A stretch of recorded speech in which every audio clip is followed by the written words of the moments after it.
Nou, baie van julle gaan vra, wat is produksie? Nou, kom ek vertel jy vir jou, wat is produksie? Produksie is die proses waardeur grondstowwe gebruik word om nuwe produkte te maak. Soos byvoorbeeld koring. As jy koring kry, kan jy brood maak. As jy hout het, dis natuurlike hulpbronne, kan jy meubels maak. En as jy melk het, of 'n koe het, kan jy melk kry. En dan kan jy kaas kry. Daar is 4 faktore van produksie. Kom ek noem gou vir jou 'n paar van die faktore. 1 is natuurlike hulpbronne. 2 en 3 is arbeid en 3 is kapitaal. En laaste ene is entrepreneurskap. Natuurlike hulpbronne. Dit is rou materiale wat uit natuur uitkom, soos byvoorbeeld bome, grond, water en nog veel meer. Nommer 2, arbeid.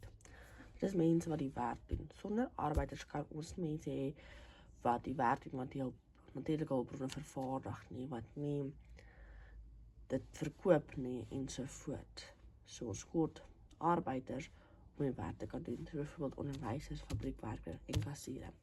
Nou onder dit val daar geskoold, ongeskoold en semi-geskoold.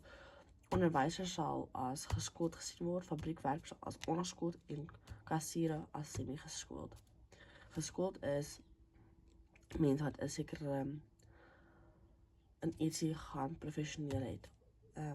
Hulle het 'n graad agtergang gekry. Ongeskoold is mense wat nie skool klaar gemaak het, wat nie kan lees of skryf of iets oor wen as dit nie. En dan semi-geskoold is hulle het graad 12 klaar gemaak, hulle kan wiskunde doen. Hulle kan lees en so aan, maar hulle is net nie gespesialiseer in 'n sekere rigting nie. Nou kom ons daarins by kapitaal. Kapitaal is toerusting en geld wat gebruik word. Sonder kapitaal kan er nie besigheid wees nie, maar dit is geld. Maar dan kan die toerusting aangekoop word en so aan. 'n Voorbeeld van kapitaal is masjiene, gereedskap en geboue.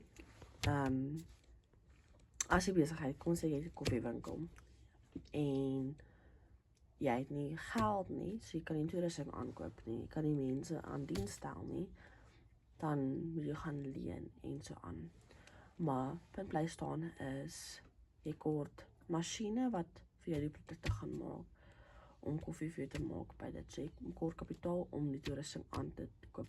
As jy 'n koffiewinkel het of 'n bakkery, kort jy geld om die oond te koop of die koffiemasjien te kan koop, want dit is die masjien wat gebruik word in gereedskap en so aan. Entrepreneurskap.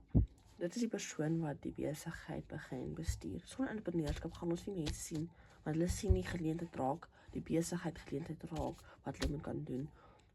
En dan neem hulle aksie, dan neem hulle al die ander faktore in ag om 'n besigheid te kan begin. Hulle verantwoordelikhede is, hulle neem besluite, hulle neem risiko en hulle organiseer die besigheid. Nou kom ons by die stappe van die proses. Stap 1. Grondstowwe. Roumateriaal word gekry uit byvoorbeeld koring word van plase afgekry. Stap 2. Vaardiging. Die produk word gemaak. Byvoorbeeld koring word meel en dan meel word brood. En dan stap 3. Verpakking. Die produkte word voorberei om verkoop te word. Byvoorbeeld brood word in sakkies verpak. Nou, dit is 'n kort voorbeeld en 'n eenvoudige voorbeeld van die produksie stappies wat gevaardig word. Totsiens, lekker dag verder.